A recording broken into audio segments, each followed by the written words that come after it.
Tiz the Law has the lead at the top of the stretch. It is Tiz the Law in front with 3/16 to the finish. Tiz the Law has a 4-length lead. He's left the others behind. Live from the backstretch at historic Saratoga Race Course, this is Racing Across America. Racing Across America is brought to you by Pinnell's Restaurant, a Saratoga tradition since 1922. 284 Jefferson Street, Saratoga, just minutes from the track. The new Capital OTB wagering platform. Bet any place, anytime with the new Capital OTB wagering platform. CapitalOTBBet.com, the premier wagering site in New York State. And the Clubhouse Racebook. Can't make it to the track? Make it to the Clubhouse Racebook. 711 Central Avenue, Albany.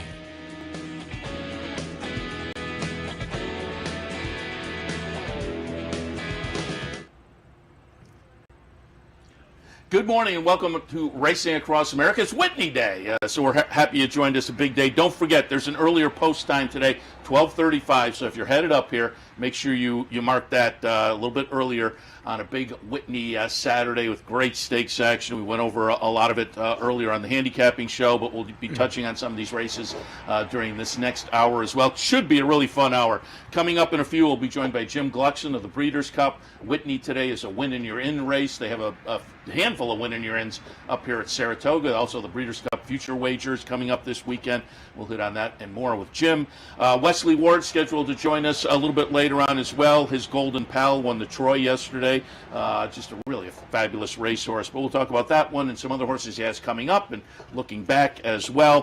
And then Ren Carothers, who we have by Zoom or by phone during the Tampa season, but she's in town and it's always fun to get people live here on the set that the rest of the year when we're in the studio down in Albany do connect with us by phone or by Zoom. And so we'll have her, and she's a pedigree expert, as it were. Maybe we'll get a look at some of the 2-year-old races coming up from Ren. All of that in the next hour. But we kick things off. Happy to be joined now by Elliot Walden, the CEO, President, and Racing Manager of WinStar Farm. They, of course, have some nice runners in today and have had some nice ones going back over the last few weeks as well and maybe looking forward. Elliot, good morning. Good morning, Seth. Happy to have you on. And I say it often when we're doing this show. Up at Saratoga, I think our audience expands and expands a lot with people who are kind of come and they really have a great day at the track, and hey, I think I want to be a racing fan. So we have a lot of new people. So for the new people, talk about WinStar. You guys race, you guys breed. Just define WinStar Farm for the folks. Well, we have 2,500 acres. We're centrally located in Lexington, Kentucky, right in the bluegrass section, and we breed. We have 20 stallions. We have about 160 mares who have about 120 foals, and we really do it from start to finish, which is one of the few farms that do everything there on the facility. We have a training center as well. Rudolph Brisset is there and training horses there, and we actually won one here 10 days ago with a filly named Miracle. Yeah. So, yeah, everything. It's a lot of fun. It's a lot of excitement every day. It's not a typical farm. It's a lot of action all the time. Yeah, it seems that, and you have a nice website too. If people type in WinStar Farm into Google, you can pull up the website.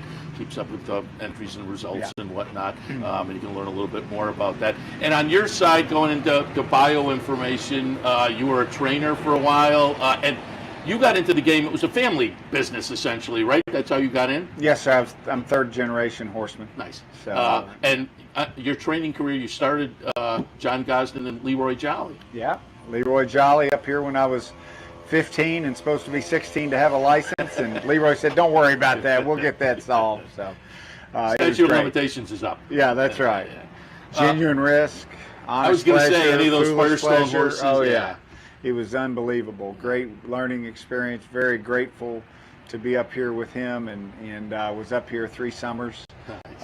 And it taught me a lot. Yeah, I'm sure. And then winner of Belmont Stakes and a lot of great stakes races yourself. Belmont with Victory Gallop, and then you transitioned over to the WinStar side of things. And for WinStar, let's get into some thoughts for today, because you have Life is Good. We're going to take a look at the Nehru, and I asked Todd the other day at the draw why the 7 furlongs. He said the spacing was right after the race in Dubai and before the Whitney, and this was a nice performance. Life is Good is going to be the number 1 horse here. Talk a little bit about, the mile and an eighth. He won the Pegasus. A little bit disappointing in the Dubai race, but Todd was kind of pointing to the track a little bit, but this comebacker says he came back very well. Talk about how Life is Good is coming into this afternoon. Life is Good's doing really well. After Dubai, we gave him a bit of a break, and then we started him in the Nehru, as you said, July 2nd. Great timing, 5 weeks into this race, 7 furlongs back into the mile and an eighth, and everything's going well. So we're really excited to be here. The Whitney is a race that you always want to win. You circle each year, see, do I have something for this race? And we were fortunate enough to win it in 2019 with Improbable. We're hopefully, maybe that was 20. I can't remember. It was COVID. I know that we were wearing masks and everything. It was kind of a strange thing because there were no fans here. Very strange. But he won it, and we're excited to be here again. Concerns about the trip? I mean, like I say, he won the Pegasus, so. No, I mean, he's got to prove it again. I mean, I think the mile and a quarter was a very deep track in Dubai. I think people want to see him win again at a mile and an eighth. Yeah. We want to see him win again at a mile and an eighth. You watch this horse train, you wouldn't think there's any distance limitations. But horses that are as fast as he is, sometimes distance finds him out a little bit. So we're going to find out today. It's a great field. Yeah, very good. Also, we're going to take a look here next at the Stephen Foster Olympiad, who is in today as the number 3 horse. Number 2 will be American Revolution, but there were some whispers that maybe American Revolution is their plan B here, and what's going to go down today, or don't we know for sure yet with American Revolution? We've come to kind of a decision to watch the weather a little bit longer. Okay. And, he ran so well in the Empire Classic in the mud. If for some reason the rain looks like it's rolling in here, we'll probably leave him in. If not, we'll probably scratch and go to the Jockey Club. Oh, okay. I was going to say Evan Shipman, but you'll go to the big race at the end of the meeting. Yeah, I mean, he's a really, really good horse, Grade 1 winner in his own right.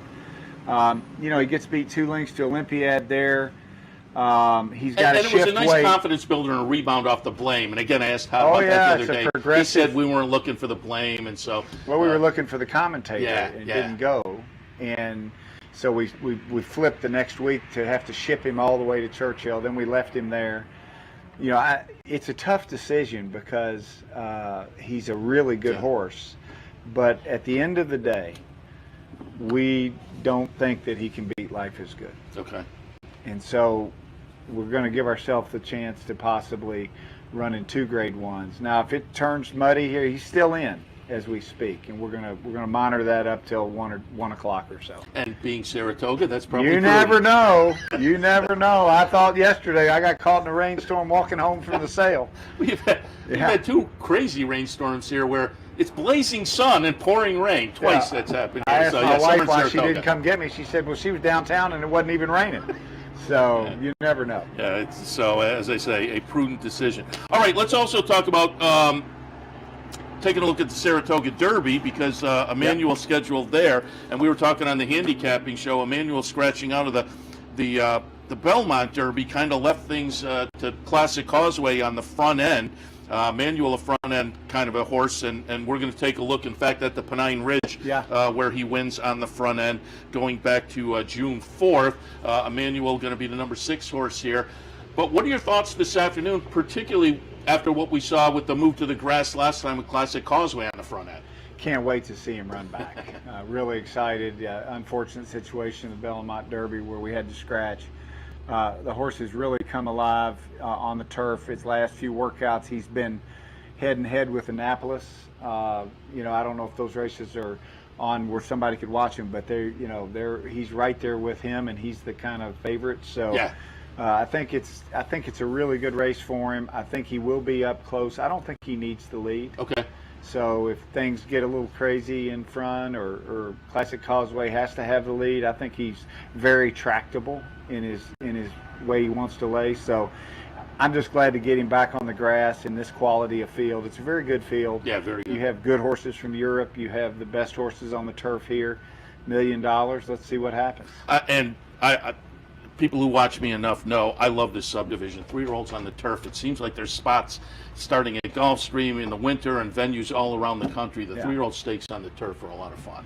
Well, Martin Panza had a vision, and he put it in play. I would have preferred to see him run them at a shorter, like a mile or a mile and 1/16, because from a breeding perspective, we tend to like the milers better than the mile and a halfers, or the mile, and so. I think it would have actually tied in a little better. But he had a vision of getting these horses from Europe that ran in the English Derby and things like that, and he's got Charles Appleby and Aidan O'Brien in here today. That's right. It is a fun idea and a fun series, and like something new. Yeah. So when you did it, exactly, the racing game is kind of stodgy, and so when there's a new idea, I think we all have to. Yeah. And there's 11 horses in there, so it's a good betting race as well. Ties into the Whitney, so it'll be interesting to see how it goes. You mentioned this one earlier, and I pulled up a replay. Debut runner Miracle, going back to the earlier part of the meet, a couple of weeks ago, week and a half or so ago. Miracle by Mendelssohn, first-time starter. You bought this one down in Ocala in March. Miracle is going to be the number 7 horse here. Just talk about buying the horse and how you play into the 2-year-old sales, and then having it all pay off with a nice win up at Saratoga in the debut effort. Well, I mean, I tell you, she is a really, really nice filly. She's a New York bred. This is against Which New gives York you bred all kinds company. of options. Right.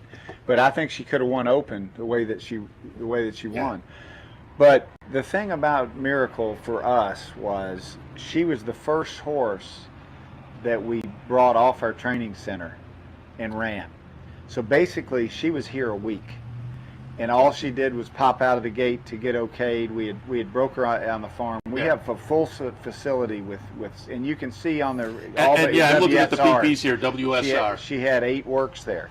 People didn't know what to do with that, I think, and she went off at 14-1. If she were in Todd's barn, which she would have been if we didn't do this, she probably would have been 2-1. Yeah. Because she had showed ability. So it's an angle for horse players that they're going to have to. All those works that she had are rhythmical and proper times. Everything was so I mean they're going to have to figure that out. We've got a horse in at Ellis today. We won one at Ellis yesterday, and I think they're just having a hard time figuring it out because the track is a little quicker. So a minute there would be like a 101 here. Okay. So it'll be interesting to see how it plays out. But this is all new, and Miracle really proved that Rudolph could do it, that we could do it off the training center, and so it's exciting. It is a 2-year-old filly, and as you say, a New York bred. Any plans coming up the remainder of the meet? She's going to run back in the Seeking the Annie. Okay. And that's the day before the Travers. Yeah, she stayed here. Day. So she's here. She's been here. Rudolph's got horses here, and so she's here and going to stay. Excellent. Yeah. Also wanted to mention, I looked up We the People working at the training facility and what might be the game plan looking forward. He's in West Virginia Derby. Dwyer, right? Oh, okay. He's in today. Oh, okay. So, I didn't see that. Yep. I saw he was working at WinStar, though. Yes, he's working at WinStar, and he's doing well, and we hope he runs very well today. He's been doing outstanding. Yeah, Dwyer, right? Yeah, he won the Dwyer. He won the Peter Pan. Peter Pan, okay. Right. Charge It won the Dwyer. Yeah. The 2 kind of 3-year-old races at Belmont that weren't the Belmont. Yeah. And, but he was a little disappointing in the Belmont. Really felt like we had a big chance there, and he kind of got his own way on the lead, but I just don't think he found out the 1.5 miles, and so we're wheeling him back to the 1 1/8 today, and then probably won't make the Travers being 3 weeks today, but would look at a Pennsylvania Derby if he runs big today. That makes sense. Also, looking at your website, as I said, you were racing and on the breeding side, and I love the 2-year-old races. I love to look at the breeding and 2-year-old sales, look at the workouts and whatnot, and connections that are potent, and you guys certainly are potent when I'm looking at owners with 2-year-old races up here at Saratoga and whatnot. But I had the guys pull up a little of the confirmation video of Constitution, who is one of those sires. When I'm looking at the 2-year-old side, Constitution always jumps out at me. So tout your sire a little bit, Constitution. Well, he's the next coming for us. We've had a great group of stallions for 20 years, and More Than Ready, Speightstown, Tisnow, and Distorted Humor. And Constitution has bridged that gap, and we're really excited about his future. His first yearlings that were after he proved himself are this year. Okay. So his first crop was 4 years ago, and then this crop that's yearlings have been. Everybody saw, wow, what a great sire he is. Let's breed to him. So his project. So that's interesting from a breeder's side. This then is kind of a notable year. Yes, very notable, because the mares bred on this crop were after he had performed as a stallion. Very good. So they saw "Tis the Law."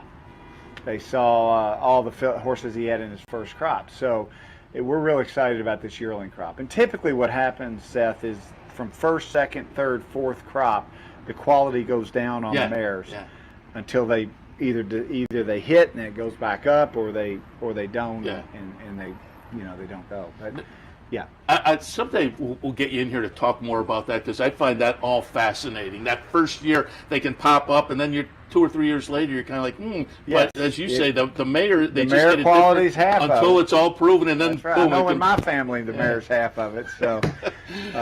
And speaking of that, I went over and I was talking to you before we went on the air, and I picked up my catalog to the sale coming up at the beginning of the week, and man, it was rocking over there this morning. Yeah.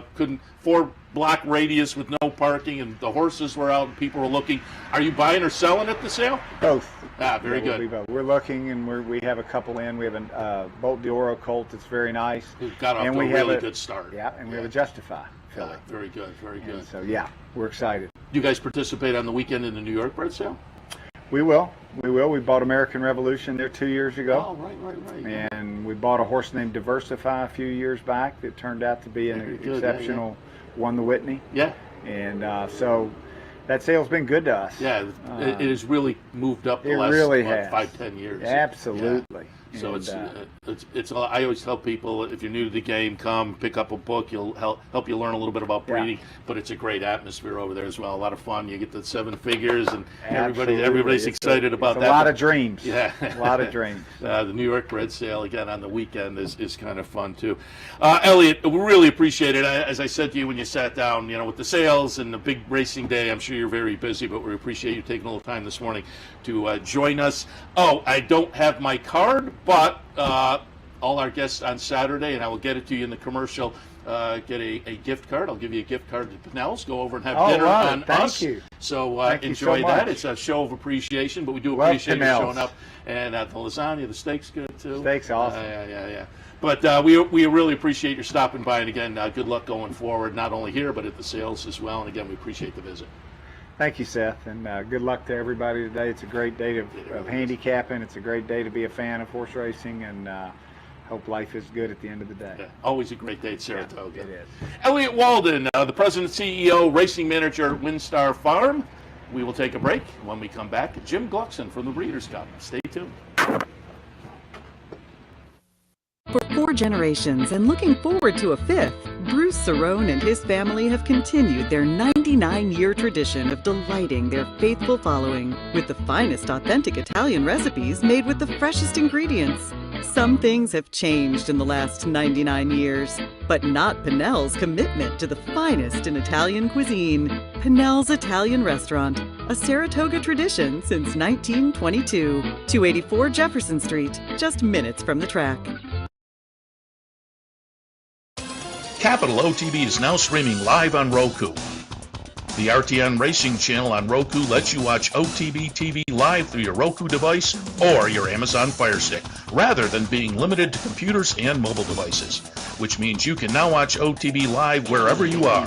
Simply open Roku, scroll to find the RTN channel, then click on OTB TV. OTB TV on Roku. Try it now. Hello everyone, I'm Scott Vartley and I'm here at the West Condominiums in Saratoga Springs.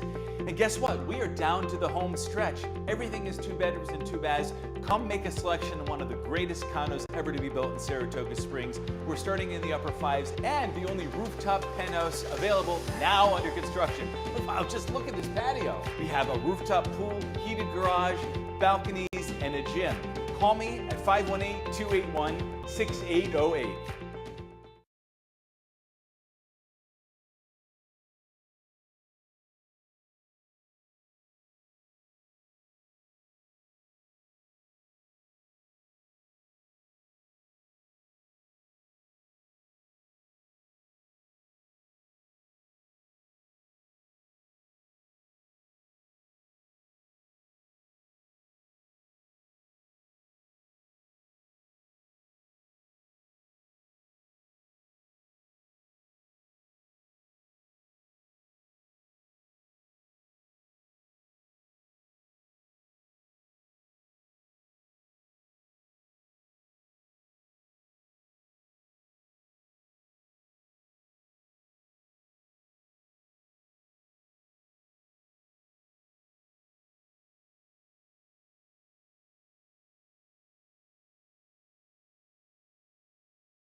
Welcome back. We are happy to be joined now by our friend Jim Gluckson, Media Relations for the Breeders' Cup. Jim, good morning. Seth, thanks for having me. Happy to have you.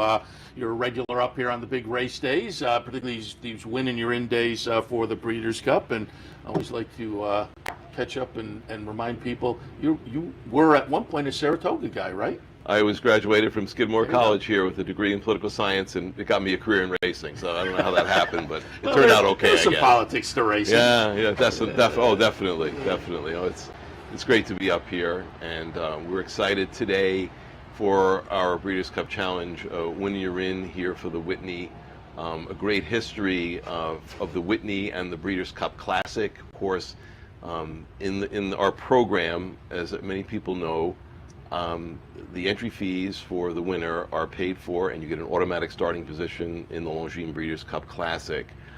This race has produced 6 winners this race have gone on to win the Breeders' Cup Classic, including last year Nick Sco, who of course won the Longines Breeders' Cup Classic at Del Mar and went on to claim Horse of the Year. So it's a great history for this event. I'll also just go back in history even further. There are 2 winners of the Longines Breeders' Cup Distaff, Lady Secret, who won the Whitney and then went on to win the Breeders' Cup Distaff back in 1986, and the undefeated Personal Ensign won the Whitney and then won also the Breeders' Cup Distaff. So it's a great combination. This is the first of 6 win you're in races here at Saratoga. Oh, is that right? There's 6 up here. There's 6 up here at Saratoga.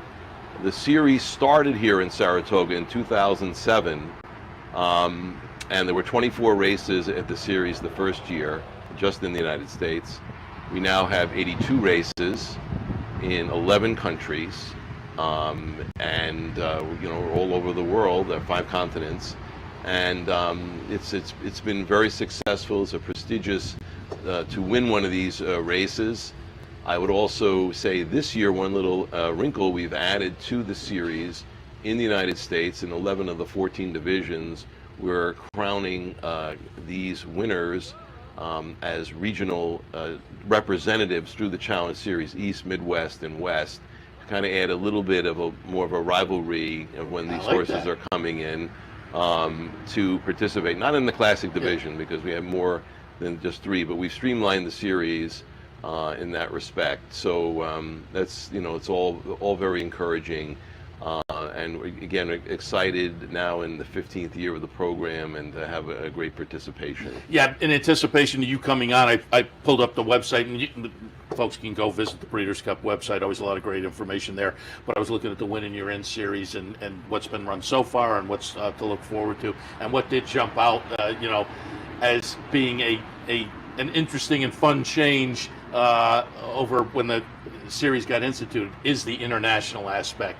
Europe, Asia, South America, and I think that does add some real intrigue. We see that every year around June when Wesley Ward sends the horses over to Ascot. We love it when our horses go over there, but it's fun when their best come over here as well. That's the idea, to increase the international participation of the Breeders' Cup, and 42 starters last year coming from overseas. It's very important. As you say, we'll be in France for Win and You're In next week, and up to Ireland in September. Prior to that, at York, the Ebor Festival in the middle of August.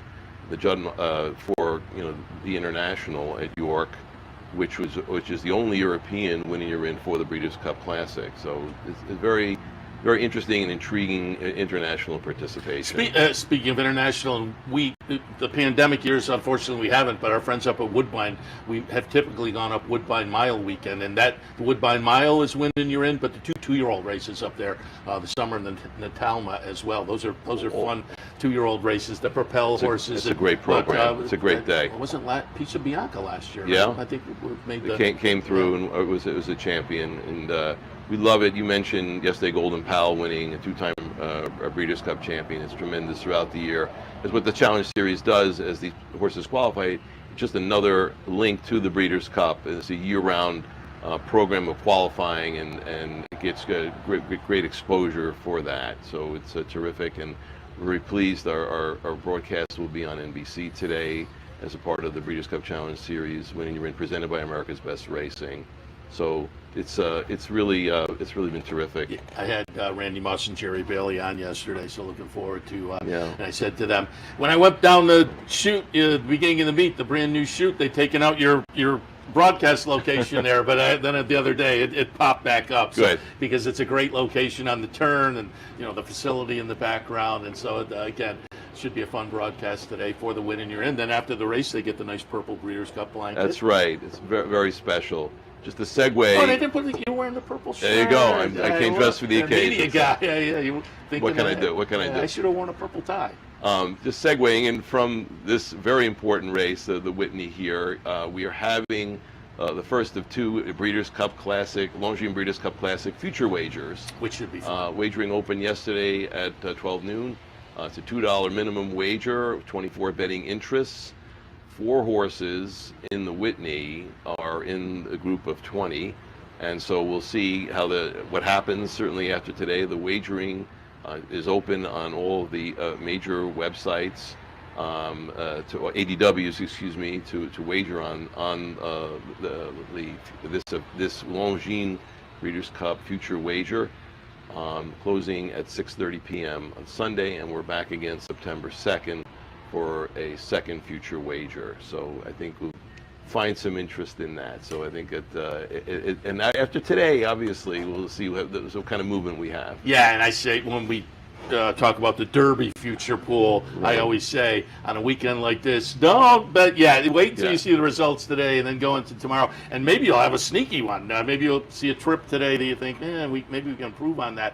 But you'll want to wait until you see the results today and jump into that. And again, Labor Day weekend pool 2 for the Breeders' Cup Classic future pool. It should be fun. The future pools are always a lot of fun. And speaking of fun, I pulled up, and we can tie this in. I pulled up a replay of Flightline winning the Met Mile. And I pulled that up because, man, we would love to see him here for the Whitney. We're not going to get to see that, but we have Olympiad and Life is Good, and we'll see which one of those wins today. But that then sets up the Breeders' Cup Classic with potentially, as we see here, Flightline showing up. He'll be in the Pacific Classic, Breeders' Cup Classic. We're hoping that we get the matchup of some of the horses here today and some of the Flightline, and that'll all happen at Keeneland. So talk a little bit about the anticipation going into Keeneland. Well, first, in a word, electrifying. Yes, the TVG Pacific Classic is a Winning Your Inn for the Longines Breeders' Cup Classic. I guess for the September 3rd start, could be his last start before the Breeders' Cup, and we are again at Keeneland on November 4 and 5.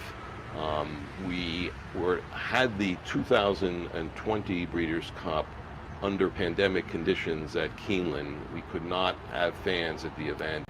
We gave fans that had to be refunded those tickets the first opportunity to purchase tickets again. Yeah. So we did that, and we have sold a lot of tickets, but we're still there's a limited number of tickets still available. BreedersCup.com. For purchase, but we do expect to sell out, so people should make their move as soon as possible. Very good. Breeders' Cup website, you can Google it and find the website very easy. It's just BreedersCup.com. BreedersCup.com. Very easy to find. / tickets, yes. And look for the tickets there. Yeah. But I also wanted to mention, as far as the future wager, people can get free PPs at the website. Yes, you get free PPs there, and the instructions are all there on the website for the first future wager. Yeah, it should be fun. Jim, we appreciate the visit. Always good to see you in town, and these Winning Your Inns, you're always here, so I'm sure we'll see you a few more times before the meet is over. Absolutely. Seth, thanks for having me. Appreciate it. Jim Gluckson, Media Relations from the Breeders' Cup, and again, the Winning Your Inns up here at Saratoga. 6 of them. We'll kick things off with the Whitney today, and look forward to a Breeders' Cup and a Breeders' Cup Classic showdown coming up at Keeneland a little bit later on. Jim, before we let you go, all our guests, hey, dinner at Jacob and Anthony's downtown on us, so enjoy a little dinner tonight at Jacob and Anthony's, and we appreciate your visit. Thank you, Seth. Nice little bonus. Appreciate it. There you go. Jim Gluckson from the Breeders' Cup. We'll take a break. When we come back, we will continue with more Racing Across America. Stay tuned.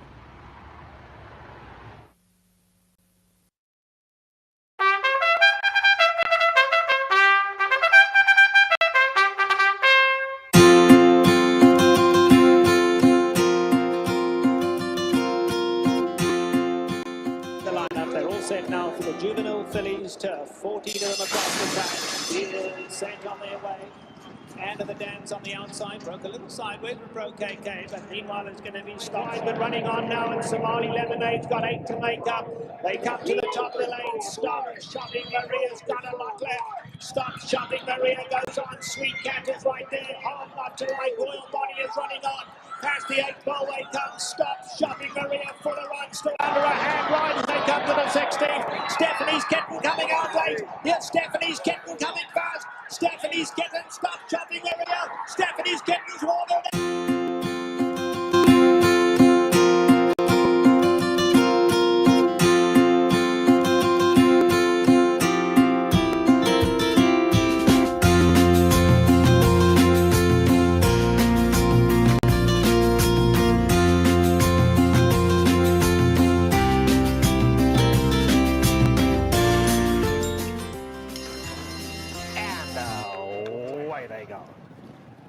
Watched her chances, broke smartly, but so did Tara from the Cape. On the inside, Sky Lantern, the grey going well. If he can get through, Sky Lantern, the grey looking for somewhere to run. Wide open. It's Tara from the Cape hanging on. Tara from the Cape tries to go all the way. On the outside now, here comes Flotilla in the light blue. Flotilla is absolutely flying. Watch the chances in there too. But Flotilla has gone right on by. And Flotilla is coming home to score. Flotilla has won it just about 2 in the end. It'll be Watch the Chances, Summer of Fun coming on to finish third.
Yes, it is. Welcome back to Racing Across America on a Saturday morning. As promised earlier in the show, we are joined now by our friend Ren Carothers, who usually via phone or via Zoom from Tampa during the Tampa season. But I said when you sat down, and it's always fun when the people that we talk to via phone or Zoom in the studio the rest of the year show up at the crossroads of racing, Saratoga. Well, no, this is super exciting for me, not only to finally be able to talk about the horses with you in person, but at this amazing venue.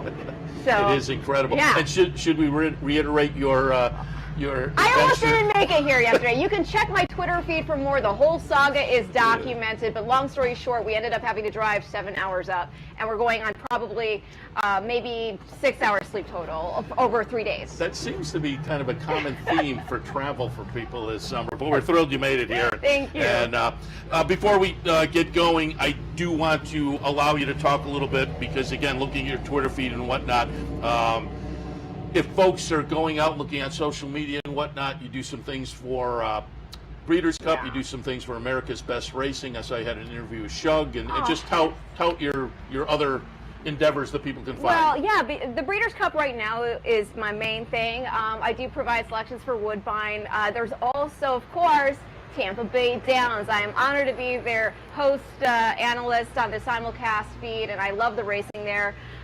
Amazing turf course. The dirt course is great too. But fair racing, lots of opportunities if you do your homework. I have been a Tampa fan for years and years and years.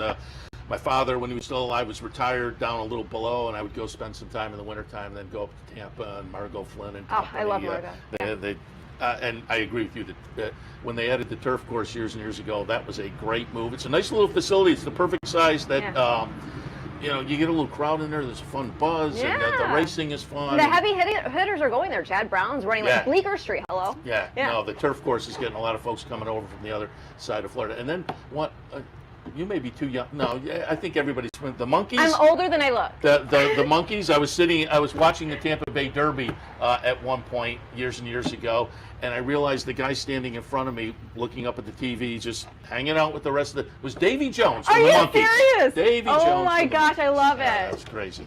All right, let's get some thoughts this afternoon. Why don't we start with some of the stakes action? Then you're a pedigree person, so we have a couple of 2-year-old races as well. Yes. But thoughts on the Whitney. I said this morning I'm going to go with Life is Good, but I thought that one in Olympiad are like razor thin for me. I think Hot Rod Charlie and American Revolution, they wouldn't shock me if they got it done. Zoomer maybe would be a shock up the $50,000 claim, but what do you think of the Whitney? Well, I mean, I do think that your logical horses look to be the horses. I'm probably going to lean toward Olympiad. Okay. I do think Life is Good, and I love that horse, and I love that we're building toward this excitement of a showdown with him in Flightline, but why not throw Olympiad into that conversation and mix also? I mean, this horse has done very little wrong, obviously. I mean, he's much coming improved up. 4-year-old. Oh my gosh! I mean, what is this? 5 consecutive wins he's coming into, and one could make the argument he's due to lose at some point.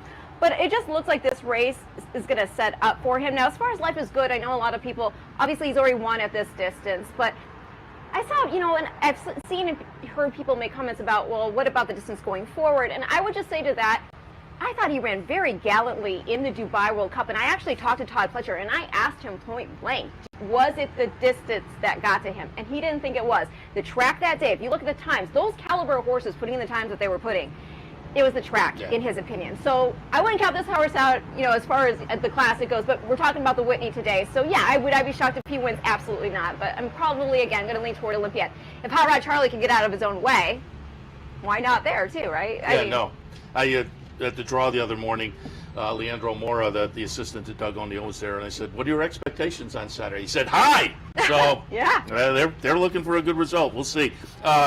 When you sat down, you mentioned the Saratoga Derby, and I tilted towards Annapolis. Lightly raced, and I think there's some potential there. But I have no argument. When you sat down, you said going to go with Aidan O'Brien maybe in there. Yeah, I can't really argue with that. No, well, for me, I'm actually vacillating between both the Euro horses. They finished right there with each other.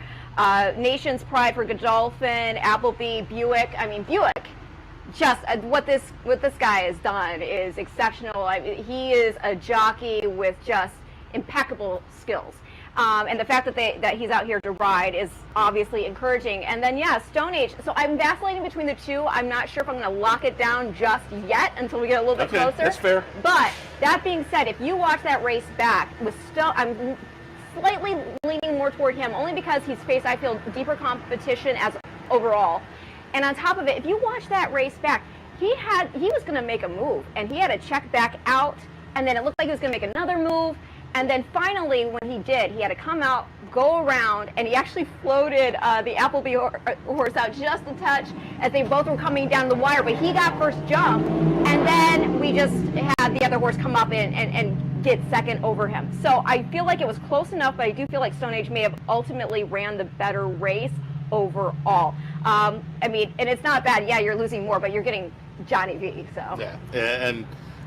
Again, Emmanuel and Classic Causeway, I think, are going to make a totally different pace scenario than we saw last time, which may set it up a little better for Stone Age. Yeah, and also cutting back just slightly. Yeah. So fun race today. And I have said a couple of times already, and people who watch this show enough know I love 3-year-olds on the turf. There's a stakes race, it seems like, every weekend across the country in that division. It's always a lot of fun.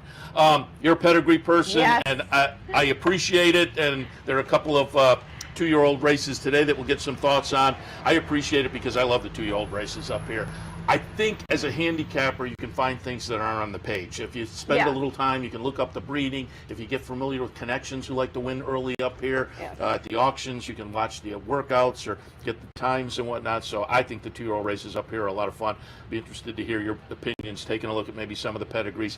In the opener, I went with Mullingar on the pedigree. Aha! Yes, that's well. Okay, I will say this: it's a very tough race. Yes, and absolutely. Both of them are. the O'Brien horse, to me, that's sprint pedigree, top and bottom. We're going a mile and a 16th. But then again, it's O'Brien, so who am I to question him, right? But that being said, Mullingar, he's got the race experience. You've got that fitness worked in. Now you're flipping onto the grass, and I just think that makes a lot of sense. I mean, he has siblings who have been able to run well on turf. I mean, his half-brother, Sirocco Strike, he was the next shy in 2 editions of the Green Flash Stakes, and obviously that pedigree, just on the surface of it, it can flip. But I thought he was interesting. You're not going to get a price on Red Route 1. You're not. But I will say the pedigree is there. You're by Gun Runner. You're out of a Tappet mare, and she happens to be a half-sister to Grade 1 winner Patio Prado, Secretariat Stakes. And then the Granny Funhouse, she was a graded stakes winner on the turf as well. So he's got the pedigree. Moonflyer I would have been interested in. I'm a little disconcerted about the sale price as a 2-year-old for that. But Battle of Normandy, I think this horse is very interesting because he has a half-sister named Veronica Green. She's raced 3 times, twice on dirt for Chad Brown, then he put her on the turf, and she was just a neck shy of getting that W against maiden special weight competition, and her buyer figure just jumped with the surface switch. So this horse is one that I would look at as well. So I know, not a concrete pick. I will also say to you, though, the track mate, that horse is interesting only because I know there's people been discussing Union Rags on the turf. I think it really depends on the mare situation. Union Rags, some people might not know this, but he's a half-brother to the dam of Declaration of War. And then also, with this female family, it's just really solid. It's a very deep family, and in fact, the dam here is a half-sister to Warfront. Yeah. Warfront, dirt horse himself, but he's thrown a lot of horses who can run on the grass. All right, well, I have a 4-5-7, so I know. Let's just bet them all. High five there. I have Mullingar over Red Route 1 and Battle of Normandy, so I like your thinking there in what is a fun opener today. And don't forget, that kicks off at 12:30. We're a little early today. This 6th race, I'm going to be interested to hear your thoughts there. I went with Point Proven, but I think Disarm, second time out for Steve Asmussen, is really interesting. Oh, yeah. What are your thoughts in the 6th? Well, I mean, how can you ignore the fact that he was up against Mo Strike, and then we saw Mo Strike come here and just win the Sanford Stakes? Yeah, of course, this is a horse you should definitely respect. Perform, I know that I talked to Shug, as you mentioned, on my show, and he was really satisfied with the horse's debut. I mean, Shug's not someone who has to have that horse win first out. It can often be an education. He loved the way he's working. Really, that pedigree, I will tell you, his grandmother is, or his great-grandmother is Leslie's Lady. So that's the dam of Beholder, Mendelssohn, Into Mischief, etc. Shug's Barn is all about pedigree. Yeah, it's crazy. Now, I will say, I thought Wadsworth, you mentioned him, right? I mean, that's a really interesting pedigree there. Dickinson, we loved her. Really talented horse, Grade 1 winner. But I will, and it's also the family of Mineshaft too, so it's a flexible pedigree at that. But here's the thing, the 5 is named Croupy. And I know you're not getting any price because it's a Todd Fletcher entry, and the other entry, part of the entry is great too. But you're not going to name a horse after J.J. Croupy of Newcastle Farm, who is the guy who helped find Uncle Mo for Mike Rapoli, unless this horse has ability, right? You're not going to do that. I mean, sadly, he was lost, so this horse is named in honor of him. If you were going to try to get a better price, Rocket Can is a horse that really has piqued my interest. I will say that. I love Into Mischief on top. Well, we know that, Bill's not looking to gun these horses out. There's at least one work on that tab that kind of caught my eye in particular. You got the Into Mischief, as you're talking about. You're out of Tension by Tappet. Mom's half-sister to Tis in Midnight. She set a new track record winning the Bayacoa. It was at Los Alamitos, but still. But it's just a really great pedigree. The grandmother here is a multiple Grade 1 winner, Tough Tiz's Sizz, if you remember her. So that's the horse I'm probably at a better price going to try to beat everybody with. All right. But we'll see. Again, when it comes down, when it's so close from a pedigree perspective, I then really want to see what they look like in person. But that doesn't help your horizontals. No, but that's what Saratoga is all about. That's right. These 2-year-old races, shop around. And you were supposed to be on the show yesterday, but you had the travel troubles, and you texted me you liked the Catman horse yesterday. Do you know how much that? Yeah, I would have looked. I mean, great. I'm just happy he didn't go off higher than 7-2 because then I would, I can live with not being able to brag about. That is a funny horse player mentality. Oh, I didn't have that one, but yeah, it was 7-2. Had it been 15-1, I would. I would have been a genius, right? Yeah. Would have killed yourself though if you didn't get to come and play it. That's as I say, the horse player's mentality. Ren, we really appreciate the visit. Have a great time in Saratoga. Thank you so much for having me. And good luck today with the plays and whatnot. Again, where can people find your, the Breeders' Cup work and whatnot? Well, just go to @Ren Carothers on Twitter. That's the main social media platform I use, and from there I tell everybody where they can go to check my stuff out with Breeders' Cup. But of course, their social media platforms, YouTube, Twitter, and Facebook, will carry that type of media as well. And just on a day-to-day basis, as you're looking at tracks around the country, toss out some pedigree plays on Twitter as well. Yeah, right? yeah. If I'm feeling it, I really have to love a horse. That's the best kind. Yeah. When somebody really loves it and they toss it out. Appreciate the visit. Everybody who shows up on Saturday gets dinner at Jacob and Anthony's. Well, now I'm glad I missed it. It came today. That's right, because it is a Saturday. Yeah, there you go. Oh my Now gosh, maybe it was a is it? plan. Yeah, very good. Appreciate the visit, and as always, as they say, get to see you in person. So that's a Great bonus seeing you. as well. No, for me too. Thank you, Seth. All right, we'll take a break. When we come back, Wesley Ward is in the house. Boy, Golden Pal looked great yesterday. We'll talk about that and more. Stay tuned.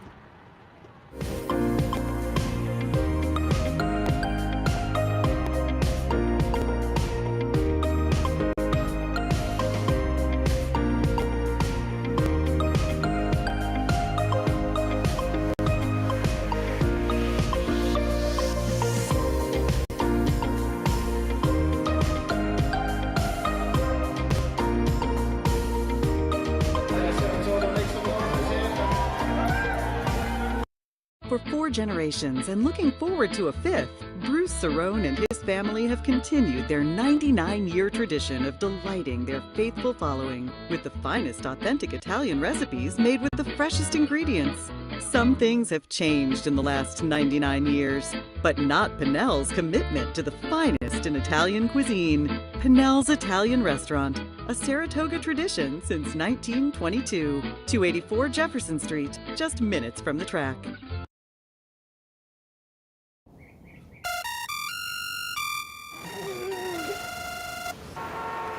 Come on! I want sales reports on my desk by Monday.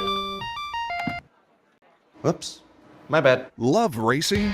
RTN brings you every live simulcast on your home television, plus live video streaming and race replays on your PC and mobile devices. To order, visit rtn.tv. RTN, a breed apart.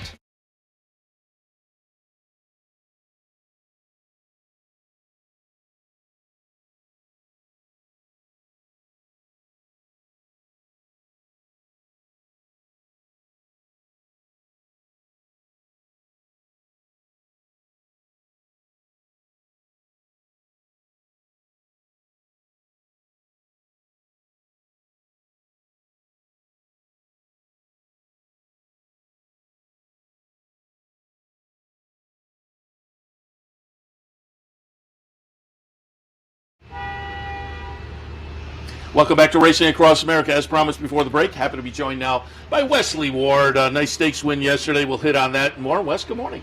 Good morning. Thanks for having me on. Yeah, appreciate your swinging by. I know a Saturday at Saratoga is always busy, sales week and whatnot, so we appreciate your stopping by, but I had to get you in to talk a little bit about Golden Pal and more. But before we do that, I always say this time of year we have folks who are maybe new to the game, and I always like to introduce people, the people who put the game together, and so it's more fun for folks to follow. Give us your background a little bit. I know when I first got into the game, you were a jockey going way back when, but talk a little bit about how you got into the game and how you progressed to becoming a trainer.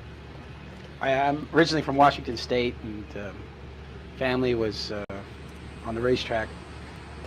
It's all I knew, and that's all I was interested in when I was a kid. So I started riding at the county fairs, and my big dream at that time was to come to New York to be a jockey, following Steve Cawthon and others. And so you have to be just like driving a car. You have to be 16. So I won 100 and plus races at the county fairs as a kid, and made some connections, and got a great agent in Lenny Goodman, who had Steve. Wow.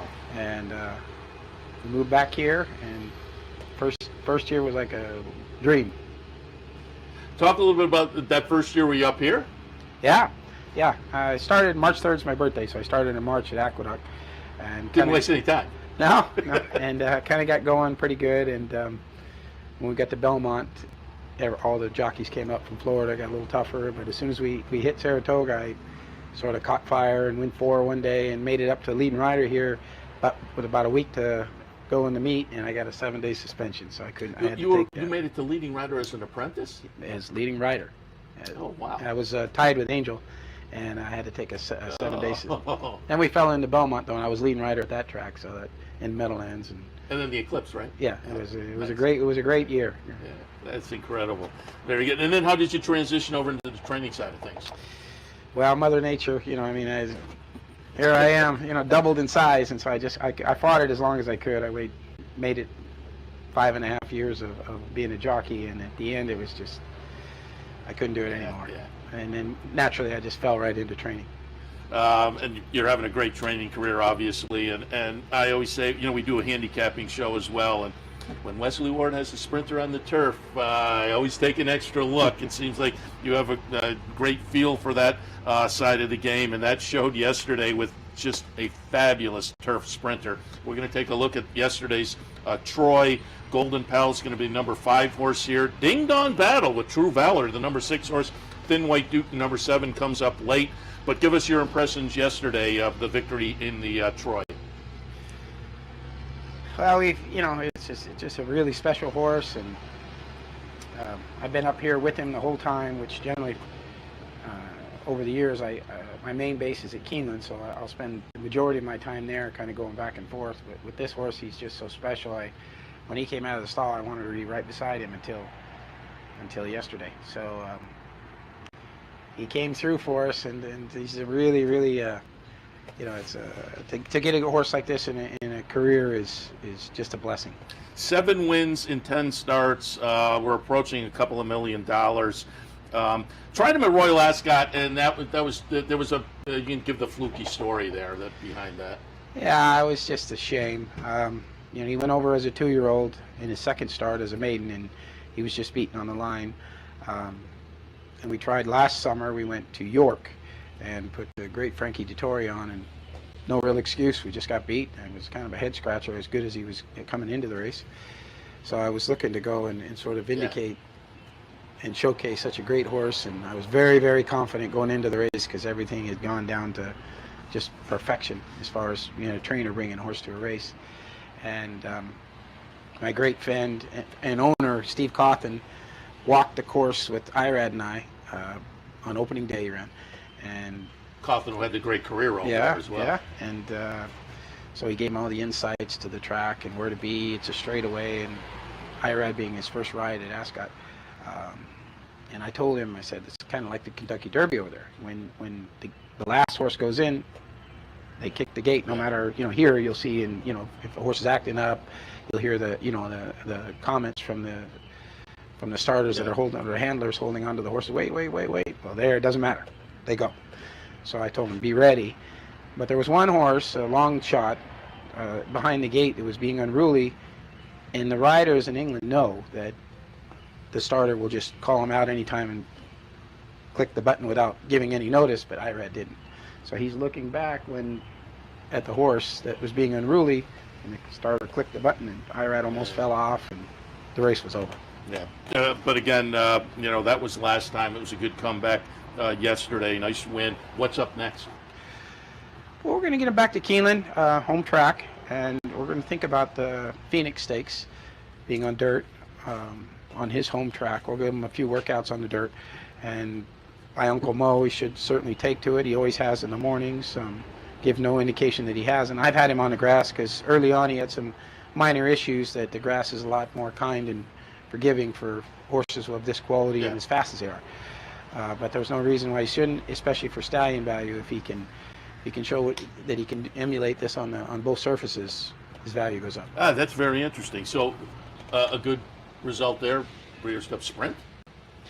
I don't know about that. That you'll have to take on Jackie's Warrior and even my Kamari. I may go and end up going that way with her against the boys.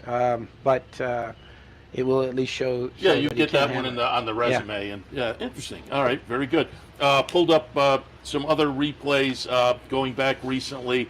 Get a little update on this one just a week or so ago out at Del Mar. Twilight Gleaming got it done in the Daisy Cutter. Just curious, this one had been working up here. What was the game plan to ship out and take the shot out at Del Mar in the Daisy Cutter? And give us your thoughts on this performance and what might be next for Twilight Gleaming.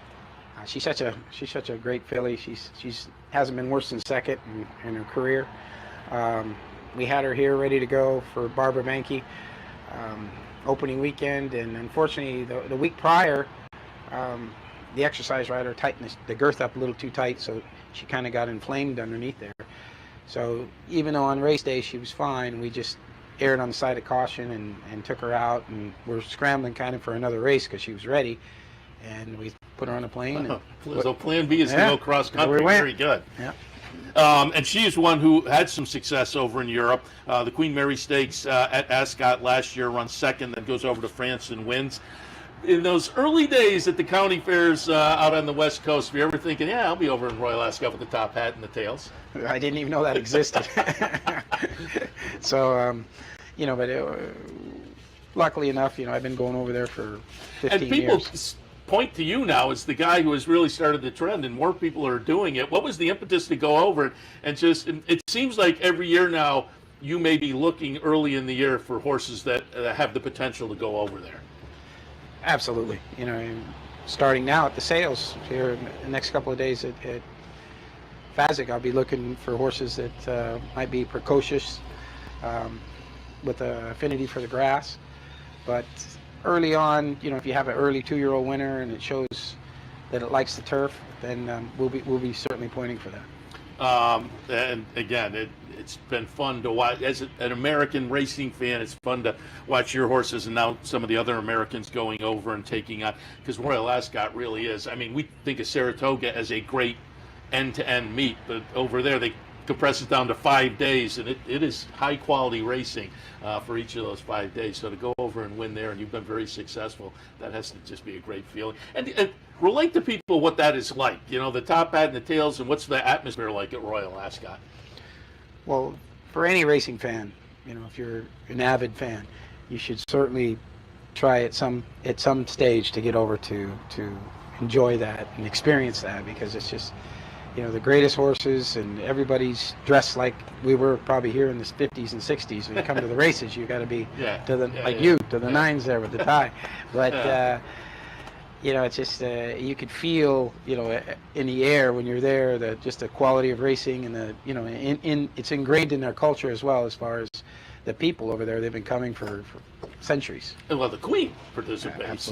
She's a horse owner and has some pretty good horses as well.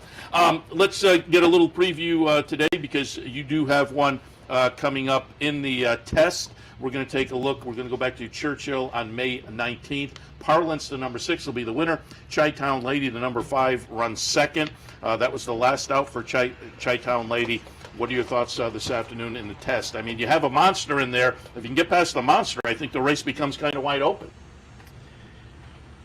This filly, she won a stake last year here, and she's sort of, as time's going on, she's unlike my horses. She kind of comes out of the gate a little slow, and the rider, Chris Landeros, he just kind of set on her, and she came with a big run. Yeah, nice late run. So being a 3-year-old, we're kind of, in having won 2 races, we're sort of, in the spring of the year, you don't really want to run them against older horses, and because, they're starting to catch up now, but not quite. So you're giving a little advantage away there. And there's not that much of a weight break when you put a 3-year-old against olders, in the late spring. So this race came up, and I thought the best thing for the owner and breeder is if we could get a graded stakes placing, being 7/8, and utilize that style that she's now transformed herself into, to where we could sort of get a rider like Joel Rosario, which that's one of his fortes, is let her break, let her sit back, 10, 15 lengths back there, and hopefully a big pace duel and folds up front, and then we'll come late and run 1, 2, 3, and a grade 1 for the breeder would be fantastic. Yeah, as I say, I think the race past Maitreya gets kind of wide open and intriguing in there. Also, I didn't pull up a replay, but you have a runner in the Lore, Duke of Hazard. What are your thoughts on Duke of Hazard in the Lore this afternoon? I think he's going to run a good race. He's got a really good rider with Jose Ortiz. In watching his replays over in Europe, he needs to kind of get back a little bit, kind of like her, and save some ground and sit there and have a patient guy like Jose on her to where he can make one run. And I think that this horse has been training very, very well. He had great work last week over at the Oklahoma turf course. So I think he's setting up for a big race. I know it's going to be very contentious, but we're certainly in there with a chance. That's the lure this afternoon.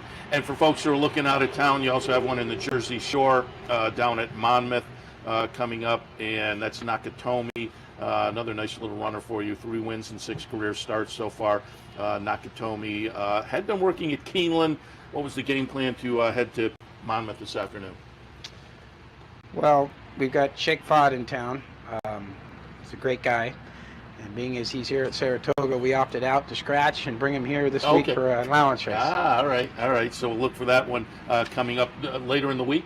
Yes. All right. So good information there for folks who are maybe looking a little Monmouth today. Also wanted to pull up some wins from earlier in the meet, maybe get caught up, and you kind of alluded to it. Kamari, you had to feel great about this because there was 4 horses. This field was loaded. Frank's Raquette and particularly Bella Sofia. We're going to watch the stretch run here, but Kamari winds up the winner in the honorable miss just back about a week or so ago. As I say, you had to feel very good about this. How'd the horse come out of the race, and what might be next for Kamari?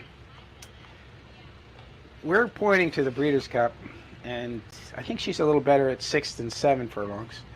So if it gets to that point, because we're going to go into TCA at our home track at Keeneland, which is opening weekend, and that will tell the tale as to where we go 7 against the girls or 6 against the boys. I personally would like to lean against the boys just because it's my home track and her home track. She thrives there. She trained all the way up to that race here at Saratoga and at Keeneland, and she just came in here and she was just doing fantastic. So, and she ran so. Her number figures came back phenomenal with 105 Bayer and a 3 on the rags and sheets. I mean, that puts her right there in the big race at the fall of the year here in the Breeders' Cup. So we'll see where we are. Well, like I say, it was a 4-horse field, but it was a loaded 4-horse field. That was a big win. And Saratoga, we're always about the 2-year-olds. Just wanted to pull up a replay going back to very early in the meet. Half a chance. Second career start. The debut on the turf down at Belmont. Pretty good second place finish after having shown some speed, but then you move the horse over to the dirt for this start at Saratoga. Half a chance to number 1 horse. Talk about this one. Why'd you go turf to dirt in the first 2 career starts? And always interested in a nice 2-year-old. What might be next for Half a Chance? Yeah, she's very nice filly. We got a little lucky. Billy Mott's filly came charging late there on us. But there was a little bit of a rain shower that day, which kind of helped her get over the course, get through it, and win. Had it, been to where it was a little bit heavier and it didn't have that moisture with that rain shower, I don't know if Billy would have got me or not. But we got our picture taken opening day and got that out of our way to where we could have a nice meet, so it was great. And we're looking at a few races coming up as well. We might switch back surfaces to the grass, so we'll see where we are. Well, so far what you've seen through the first 2, your options seem open. You got to feel really good about that. You mentioned the sale. You are participating. You'll be overlooking at some horses. Will you also take a look at the New York breds on the weekend? I will be. Yeah, I'll be looking at both sales. Hopefully, I'm sure that they're going to be fantastic. I haven't seen anything yet, but right when I leave the show, I'm heading over there. Yeah, well, I will tell you, I went over to pick up my catalog this morning, and it was rocking over there. They're looking, and the horses are out. Should be a good couple of days up here, the open sale and New York bred sale as well. Just before we let you go, always have to ask and see if maybe somebody wants to tip their hand a little bit. 1 or 2 2-year-olds we can maybe look for the remainder of the meet. I have one filly, Rarify. She was second early on in the meet, and I've got really, really high hopes for her. She showed in the mornings at Keeneland to where she's Run Happy's sister out of the same mares by Justify, and Justify's sailing right now, so he's doing great.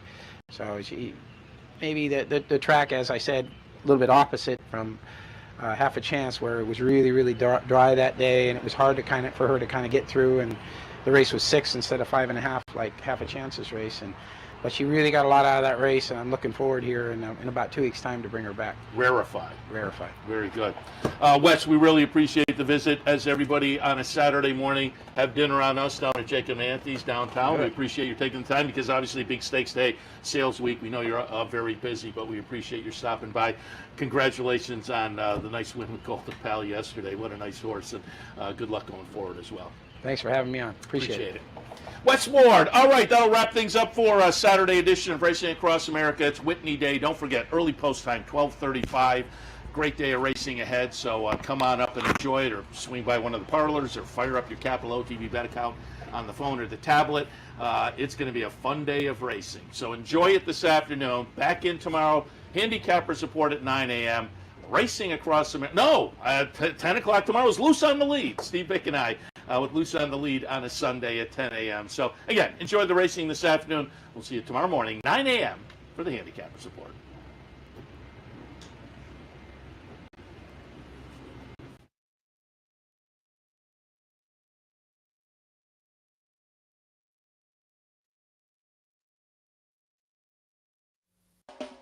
You're watching OTB TV, a service of Capital Off Track Betting.